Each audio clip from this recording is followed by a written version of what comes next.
Hi, and welcome to this video, where we'll be showing you the new features available in Hector's back-to-school release. This specific video is going to concentrate on loaners and reservations. And the first thing I want to show you guys is that we're able now to better manage people bringing back loaners and reservations late or overdue. So the way we're going to manage this is from the stockroom screen that you can find in inventory stockrooms. We're going to navigate to the loaner section. And then we're going to go into this new section that's called Overdue. When we click on this section, you're going to see some new fields that you can use to better control what happens when a loaner becomes overdue.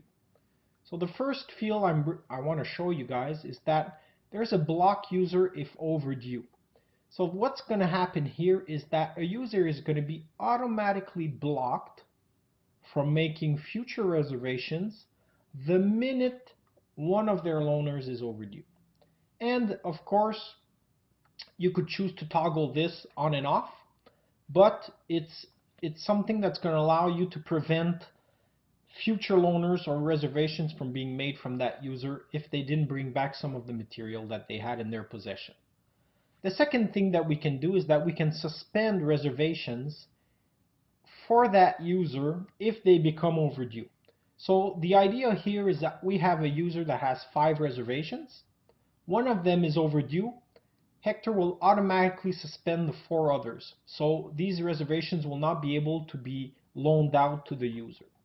And then we can filter who this applies to using our impacted groups selection. So I could choose to exclude a group from this particular rule. And the last thing that we can toggle on and off is the buffer before we suspend all the reservations. So if we don't want to be too drastic, we could go out and say, well, we don't want to suspend any of the reservations until at least 1 day. So this gives the person 1 day to bring back an overdue loaner before these rules apply. So this is how you can use overdue settings to kind of lock out a user from making other loaners in the system. Second thing I want to show you guys is you can also show and hide the catalog in the private reservation page. So what does this mean is that you could go out and hide the catalog when making a private reservation. So if your staff is primarily using the assign or the scanning of the equipment when they're performing loaners and they don't need the catalog, then you could go out and hide it. Last thing that's we've added as part of this release is that you can now allow loaners to be performed or made without a finish date. So the idea here is that if we don't know exactly when the equipment's going to come back, well, we could allow users to perform loaners without or reservations without a finish date. And we're going to see a little bit later in the demo how that works for a user who's making a reservation. So second thing so this completes at least what I wanted to show you from the stockroom settings. If we navigate to the settings, and here you need to be an administrator to have access to this section, but if we navigate to the settings and the loaners, I'm going to show that we could hide or show certain assets from the availability catalog based on their condition. So the idea here is that if we want to prevent certain assets from showing up in our item availability calendar, then we could go out and hide those asset conditions. So if we navigate to our stockroom into the availability calendar, I could hide either broken or damaged assets from this list.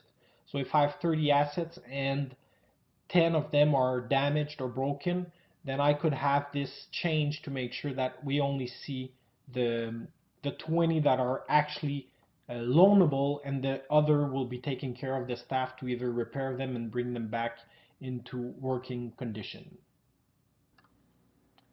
Since we're on the visual arts loaner page, I'm going to show you guys 2 other things that we've added to Hector to simplify and help your management of loaners that are actually in progress and that are being handled by the team. So The first one is that if we had an asset that was currently out with the user, and that we had a new reservations and we're dealing with a lot of volume, it wouldn't be necessarily clear here which asset, if I'm trying to take this loaner and lend it, it wouldn't be clear who or what loaner is blocking. Hector would only show an error message that you cannot lend this particular asset. Now what we've done is we've added the conflict screen. So Hector's going to tell you which one is blocking your reservation in order for you to fix this situation and make sure that you resolve the issue, and then you're able to perform your loaner out. The second thing that I want to show you is we've added a new status, and this is related to what we've seen previously in the stockroom section. So the status that we've added is a status called suspended. So we can now suspend a loaner, meaning we can, or a reservation, we can suspend the reservation. And what we want to do when we've suspended a reservation is prevent it from being assigned. So if I take this reservation and I suspend it, and we go back to our grid,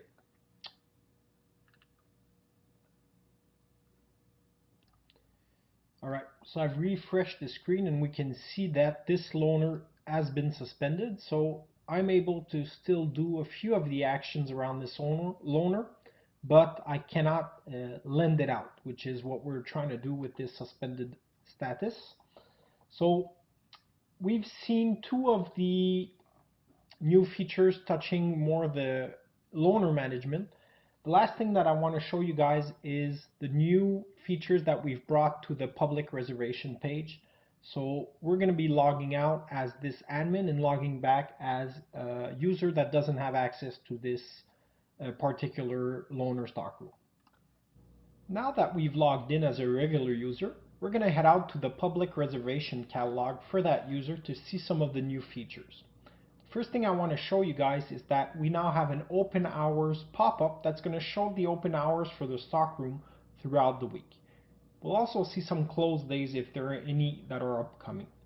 Previously, we could only see the open hours for this particular day without having necessarily a good idea of what's coming up. Second thing I want to show is that we can now have this no end date. So we previously turned it on in the options of the stockroom. So when I do this, it basically eliminates the finish date from the user selection. You'll also notice, and this is part of the new features that have been added, this refresh button. This allows me to perform multiple changes before I refresh my catalog, and that the item availability takes into account all the changes that I've performed either on the left or on the top side. So if I do refresh now, my calendar is updated based on the dates, the fact that I don't want a finish date. We see that some of the equipment has been made not available. So if I choose to add 10 box screws to my cart, this will take me to the confirmation of the reservation page. And this is some of the other feature that I wanted to show you guys, is we now have a signature box that can be turned on or off from the settings sections, in which I can come in and digitally sign my reservation, so that the members of the management will know that I've agreed with the policy and I'm ready to make my reservation. So if I click on save, this information is going to be saved against the reservation and transmitted to the management team. So these were the new changes that I wanted to show you in our back to summer release. I hope you enjoyed this video. Click the like button if you did. And if you want to see more content like this, click on the subscribe button. And thanks again for watching.